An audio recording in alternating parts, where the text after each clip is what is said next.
Welcome to Manager Tools. Today's topic, measuring feedback. Chapter 1, Part 1. Here we go.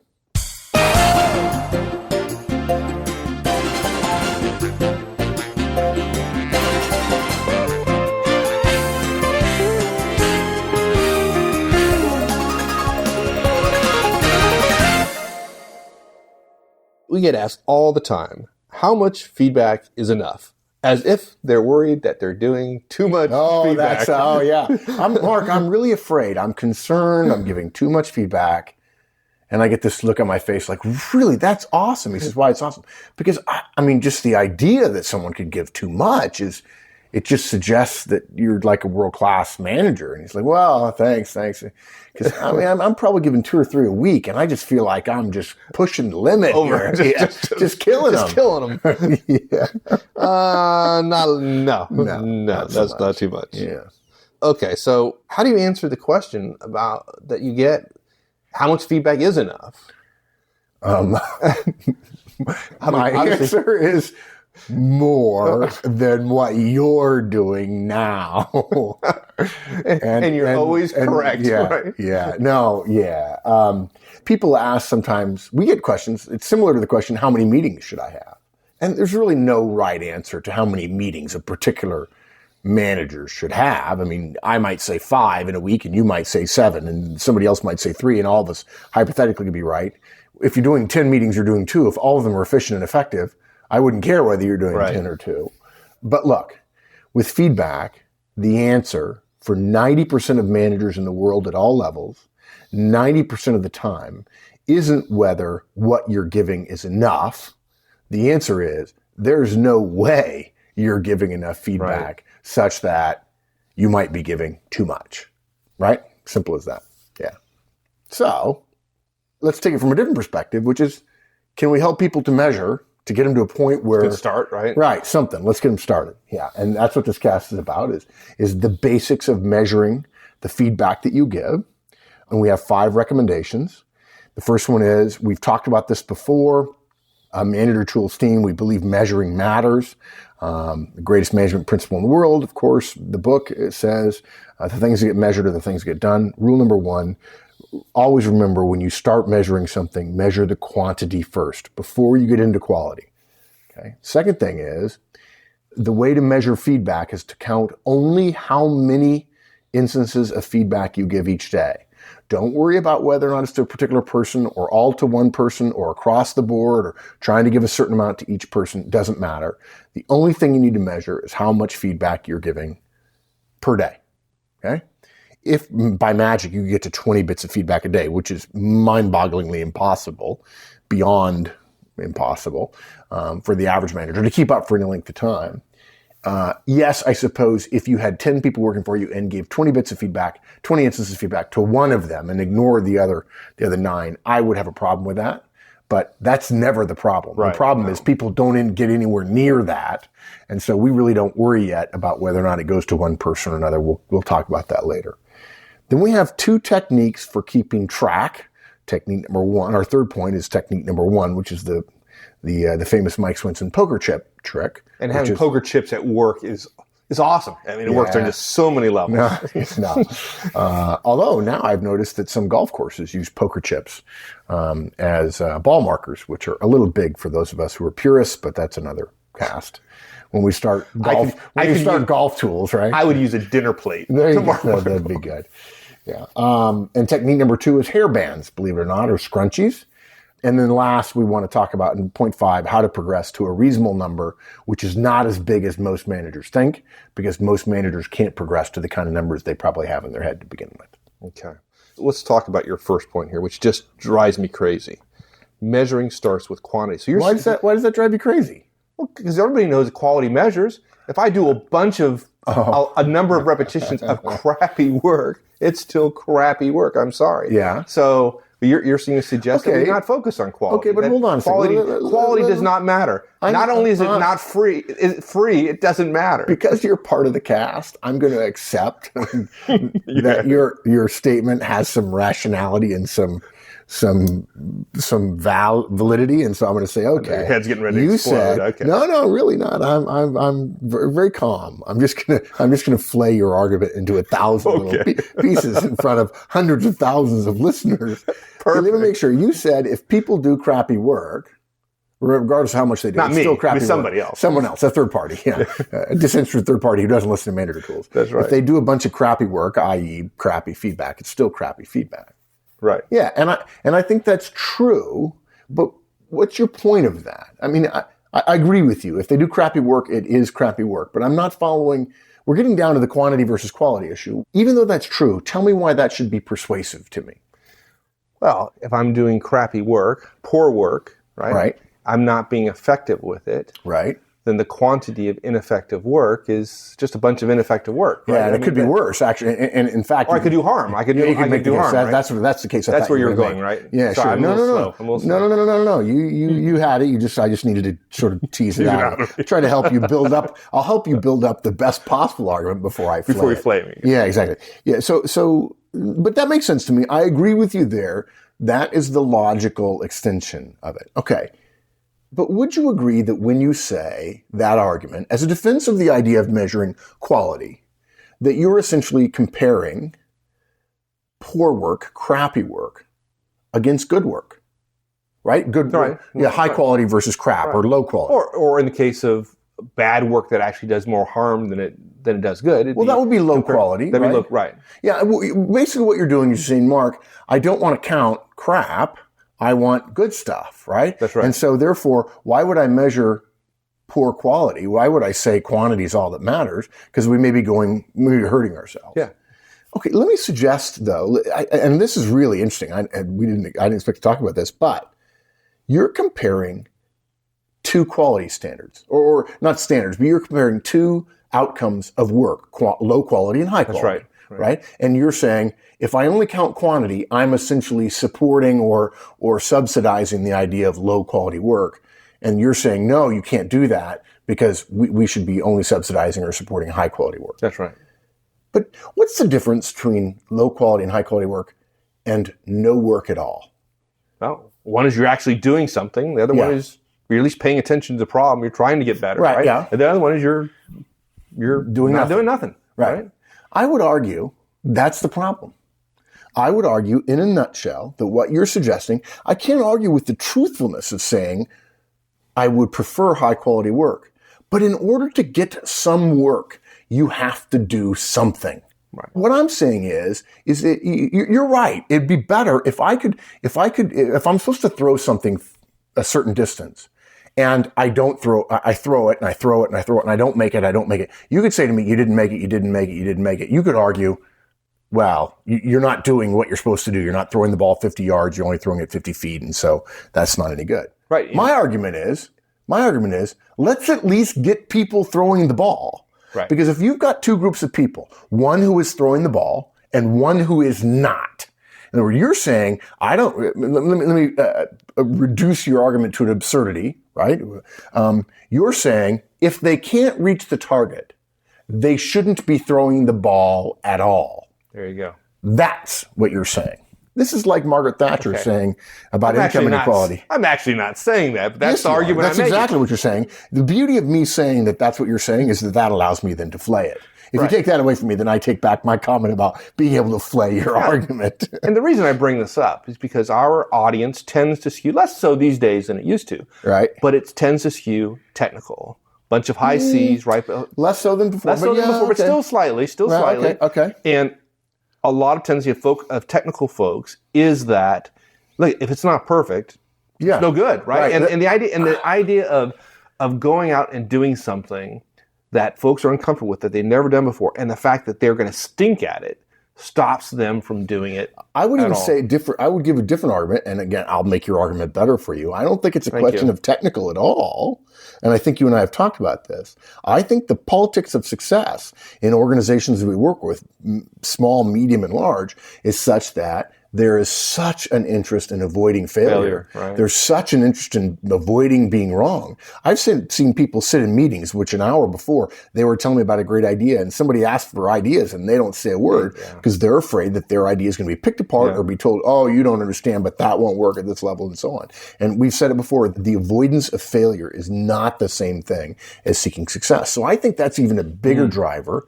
Look, my point is, I don't disagree with you on this. I think if we tell people quality matters in the beginning, people will never leave the starting line. Right. I would rather have them leave the starting line and throw the ball 5 feet and say, well, it's better than nothing. Literally, it's better than nothing. In part because I'm hoping to break the shackles of I'm afraid of being wrong. Because if you tell people, I don't want you to do anything until it's perfect, they will never do it. Yeah.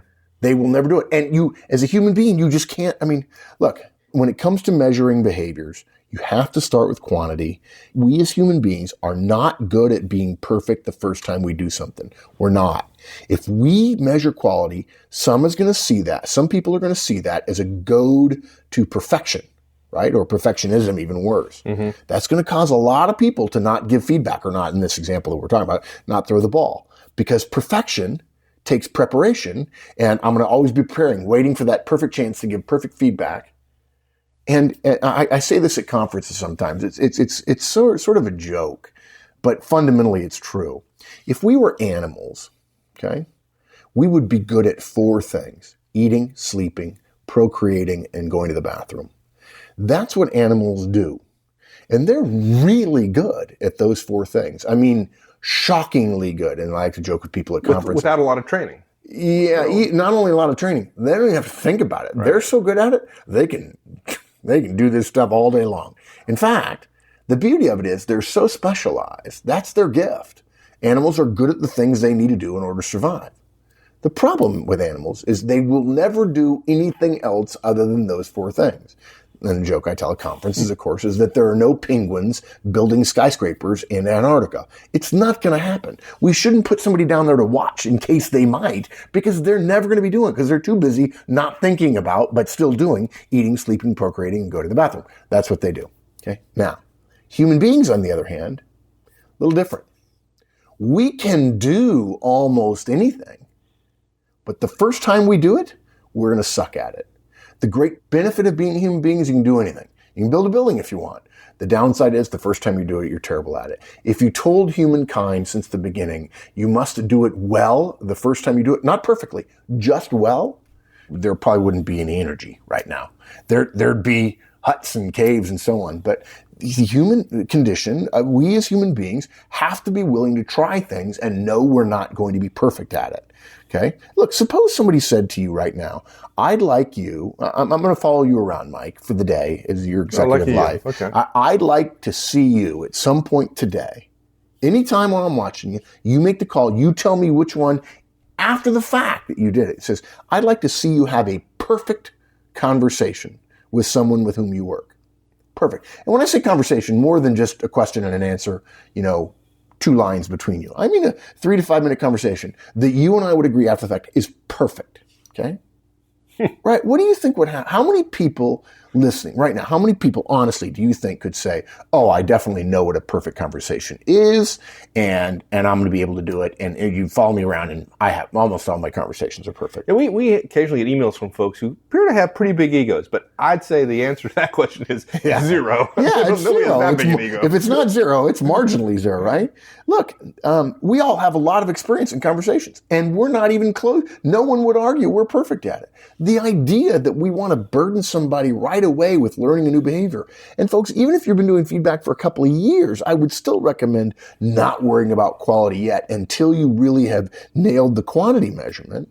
If we said to people, I want to follow you around and I want you to find, you tell me after you've had it, that one was perfect. I just gave perfect feedback. Okay? Well, and the thing about conversations, we can't agree. Nobody listening knows what a perfect conversation is, but we've been having conversations our entire lives, right? Exactly. And feedback from the vast majority of managers is brand new, right? Yep. So what's the chance of if you tell somebody you got to give me some perfect feedback, the average manager, even ones that we think of as really, really good, is going to pause. Yeah. They're going to worry about being right, and human behaviors that we we've just started out. The first time we use it, we're definitely not going to have mastered it. So if you're wondering about whether you're doing feedback right or not, correctly, and you're just starting, we'd like to suggest you stop worrying about a high quality experience. You're not going to get to perfect unless you start somewhere. And the quickest way to perfect your delivery and the outcome therefore is to practice more. Now, again, look, I know, Mike, that we run the risk here that someone is going to say, oh, I just go do it. And they do it so horribly, to your point earlier, they get way off track. First of all, I think the model is pretty simple.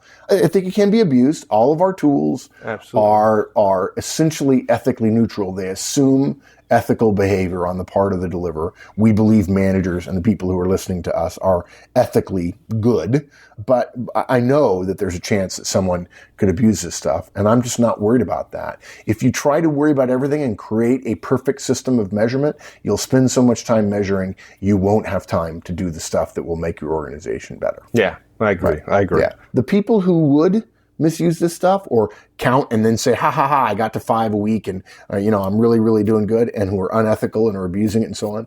There's no way we can help those people. I mean, we can't, we can't write the perfect podcast for the perfect person to steer them away from this. All we can do is exhort them to be good people. And there's going to be somebody who misuses our stuff, and, hopefully they'll send us an email and we can steer them in the right direction. Right. Okay. So we're going to measure the quantity, right? So we're going to measure only quantity. Only quantity. So we're going to measure. If you screw up giving feedback in the beginning, I won't care. As long as you are actually giving feedback. As long as you move forward. And again, we're assuming folks are trying at least to do it correctly. So we're going to measure quantity, the number of times I give feedback to each specific individual in the organization, the average interval between those pieces of feedback, and then the rate of acceleration of feedback over a period of weeks. You're totally killing me. I don't know. Quantity. You're adding in all kinds of... They're quantity. Did you mention periodicity in there? If you didn't, periodicity is one of my favorite words. Just if you ever, I was getting to you. You interrupted me. Yeah, that's right. You were using a lot of words to sum up the word of the meaning of periodicity, right? Yeah. Look, I've tried all this stuff. You can put all the measures on it you want. Spreadsheets, perfect. If you have to measure how long between things, the moment somebody does something at 10 o'clock in the morning and they put it down at 11 because they forgot to measure it, they forgot to mark it down as having been done at 10, and now you've messed up the system. And the idea that you can immediately figure out a capture device for data in terms of when you gave feedback. If you could do that, why can't you just give more feedback? I mean, right? Well, you only measure the quality of the feedback, so at least I can measure the quality of my metrics. No, look, it's hard enough. People are motivated not to fail. They're motivated not to make a mistake. They're motivated, unfortunately, what that means is I'm motivated to stay where I am. If I've gotten to where I am and I've been successful up until now, why not stay safe and continue to do that, despite our friend Marshall Goldsmith's exhortation, which is what got you here won't get you there. The only way we know of to get better in terms of starting the process is simply to keep a daily count. Okay, that's total all. Count. Yeah. Doesn't matter who I give it to. Just I don't how care. many pieces of feedback did I give that day? That's all we're going to count. Did I or did I not give feedback to any one of my directs today? And if so, how many times did I do that? Whether it was terrible or good, positive or negative, we don't care. We don't recommend counting how many you give to any one direct. We're not going to recommend you try to count whether you give feedback to all of your directs or not. We're never going to tell you that until we get past this ramp-up period, okay? And frankly, we're never going to recommend that broadly for lots of reasons. Frankly, though, it gets pretty complicated. We will make a suggestion if you do want to keep track of it. There will be a future cast in measuring feedback, chapter 4 or chapter 5. We'll talk about that in more detail. But look, it'll take longer to keep track of the amounts and the recipients than it would to give the feedback itself. We talked about this earlier. It becomes so painful that you'll stop giving the feedback. Yeah, you won't want to track it. I know technical people who have gotten all excited and wanted to be on the team that created a project management internal intranet project tracking website. And they said, this is awesome. We're going to be able to keep track. I won't have to report and anything else. And then they're the first people who literally say, when somebody says, hey, you didn't update the website. What, do you want me to work on the project or want to update the status? I can't do both. It's the stupidest thing that this is the worst phrase that was ever delivered to anybody who works on a project. What do you want me to do? Work on the project or update my status? It's like, geez, are you in third grade? People, they ought to have, something ought to be chopped off of them when they say that. It's if like, oh, I just had a lobotomy and suddenly the person on my project team is suddenly smarter than me. Weren't you in the group that lobbied for this project tracking website? Did you think that one of the criteria or one of the features of the project tracking website was it would update itself automatically with your work status? I don't think so. So no, measuring systems that take up more than 50% of the time involved in an activity, meaning the activity itself and the measuring of it, are a curse. And it's just stupid for us to think that if feedback can be done in, well, you've seen me at conferences, I can do a bunch of it in 5 or 6, 7 seconds each. Even if the feedback takes you 30 seconds at the beginning, if it takes you 30 or 45 seconds to update your measurement system of it, it's just dumb. It's dumb. If you can't motivate them to take the 30 seconds to begin with, what makes you think you could do 30 seconds and 30 to 45 more seconds to update a system? It's just crazy. Especially since it wouldn't be bad if you were doing 20 or 30 pieces of feedback a day, right? You'll never get there if you're trying to measure it all. So, okay, I get that. So help me understand, why not though track the amount of feedback I give to specific individuals? If I have 5 people on my team, obviously if I give all the feedback to one individual, that wouldn't be great. But even if it's 2 or 3, if I gave feedback to only 3 individuals, because these 2 individuals are my problem I think anything we do to get between the observation of a behavior. Remember, behaviors are words that your directs say, how they say those words, their facial expressions, their body language, and their work product. And work product includes quality of their work, quantity of their work, accuracy of their work, timeliness of their work, their documentation of the work, organizational results that they're specifically held accountable for, and also relationships that they might have. Anything we do to get between the giving of feedback. If I see a behavior and before I give you feedback, Mike, I'm just starting to learn feedback, I have to ask myself, oh wait, have I given it to Mike or not today? And if so, how many? Or wait a minute, is this positive or negative? Oh wait, any hurdles, it's like saying, oh, no. I know you want to throw the ball and you have you throw it 50 meters, but before you throw the ball, you have to do a spin around in the circle. Yeah. But then the guy's like, well, what does that have to do with throwing the ball? Well, it really doesn't, but you have to do it anyway.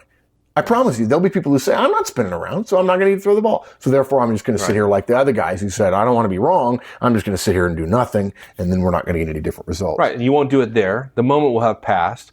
And if you don't do it there, you're certainly not going to bring it up 2 hours later when you see it. So it never happens. But again, the more steps you put in, if I have to do any analysis, if I have to think through the impact of the measuring system on my behavior, it will reduce the amount of my behavior that I engage in. It's like the Heisenberg uncertainty principle. You measure it and it changes things, right? So now look, I know what some people are going to say. Well, wait a minute. Why not give positive feedback to somebody even if they're not on your list of someone you haven't given feedback to, right? I mean, suppose I got 3 guys working for me, silly. And I give feedback, and I've given feedback to A and B, right? And I haven't seen C yet today. Maybe he's out, but I got a chance to give positive feedback to A, and you tell me, no, that. You haven't given to C. It's not your turn. Well, you don't get no positive feedback for you today. And then somebody says, but then, something else people say to us, oh, well, I wouldn't want to give positive feedback to a poor performer. Right? Why not? One bit of positive feedback. Remember, feedback is relatively small. It's not as big as most people are used to thinking about when it comes to performance communications with their directs. One bit of positive feedback isn't going to make one of your poor performers think that they're magically out of the doghouse. Yeah, they're like a superstar. The managers say to us all the time, well, I can't give positive feedback to a poor performer, Mark. He might ask me for a raise. And that's the point where I ask the group, anybody here want to know how to respond to a request for a raise? Everybody's like, yeah, definitely. What do you do? How do you get out of that politically difficult situation? What? It's not politically difficult. I said, okay, everybody get their pencils out. I rarely at conferences, I rarely tell you write things down, right? I bet tomorrow we get this question. We're at a client site, the night before we're delivering the next day, guys. And I guarantee you, sometime in the next couple of weeks, somebody's going to ask us, I'll ask, hey, you want to know how to respond to a request for a raise? And we'll say, yeah. I said, okay, get out your pens, be ready to write down. And here's what I want you to do. I'm going to tell you what to do, and I only want you to write down in your book the words I tell you to write down. Okay? So here's the answer. Just say no. And what I mean by that is just write down the word no. So the next time one of your directors comes and says, can I have a raise? Say no.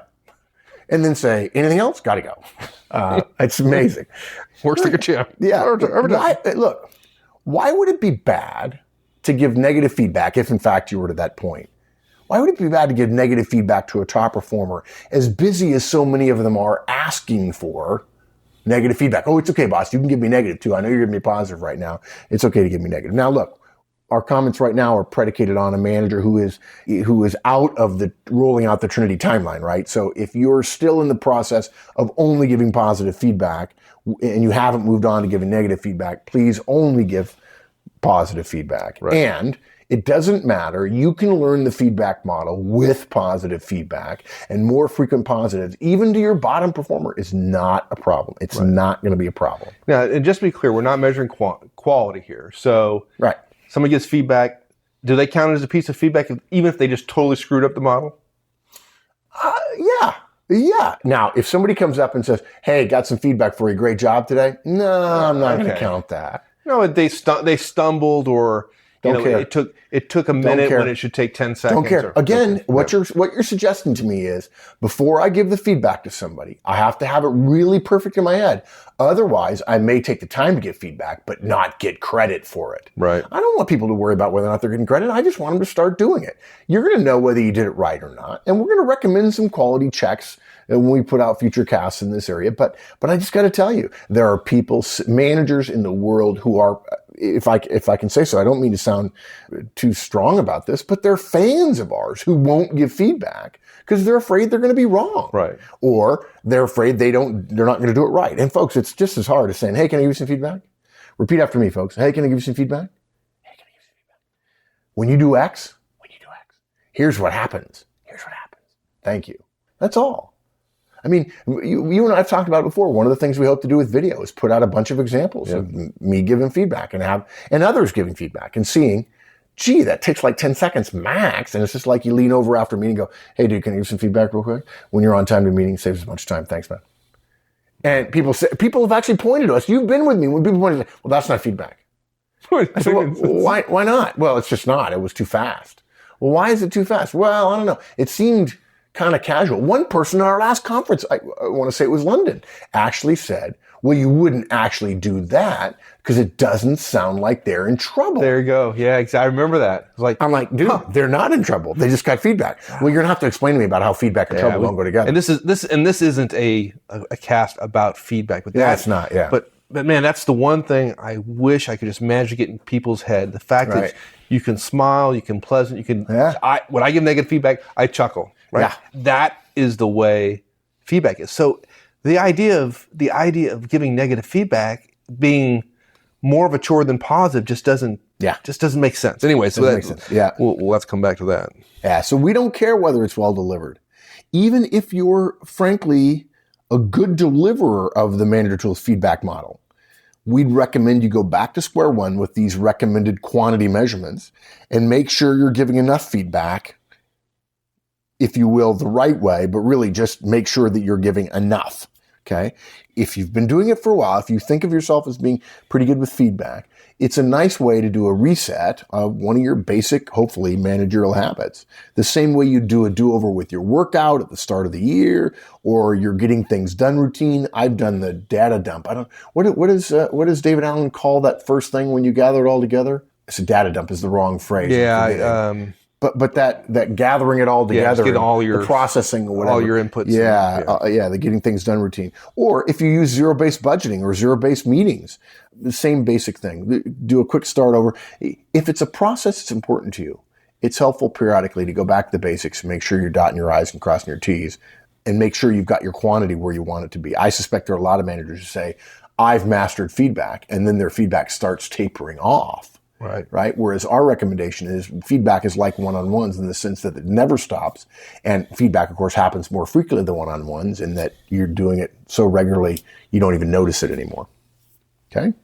Look, if you have more examples to think through as you're learning feedback, and you've fully established a routine of giving feedback, you're going to be better able to determine whether or not your quality is any good. Right? If you only have 4 or 5 samples, you're probably not going to be, the sample size is so small, 1 or 2 that were really bad or really good will skew the measure, any kind of quality overall average, if you will. Not suggesting we're going to average this, but the simple fact is, if you focus on quantity and you don't worry about who you're giving it to, what time of day, you don't worry about positive or negative, unless you're still in the positive feedback rollout phase of the Trinity. All we're doing is eliminating all the barriers, and all we want you to do is count. That's all. Just count. Literally, did I or did I not? And for the most of them, if they start out by saying, can I give you some feedback? Even if they mess up steps 2 or 3 or 4 a little bit, and really you probably couldn't mess up step 4 when it comes to positive feedback. It's just the words thank you. Then you're probably fine. That's good enough for us. And even if you're not fine, somebody who does that 50 times over the course of a number of weeks, even if they're not fine every once in a while, I would rather have that than somebody who gives 1 bit of feedback for 10 weeks in a row. In other words, only 10 bits of feedback. I'd feel much more confident, even about the person who did 50, even if he admitted 3 or 4 of them were just a total disaster. Because 3 or 4 out of 50 is still better than 90%. Whereas, out of 10, if you've only given 10, 1 a week for 10 weeks, is that person really learning? 1 a week for 10 weeks? I don't think so. I don't think so. I don't think that meets my standard of professionals trying to get better at something.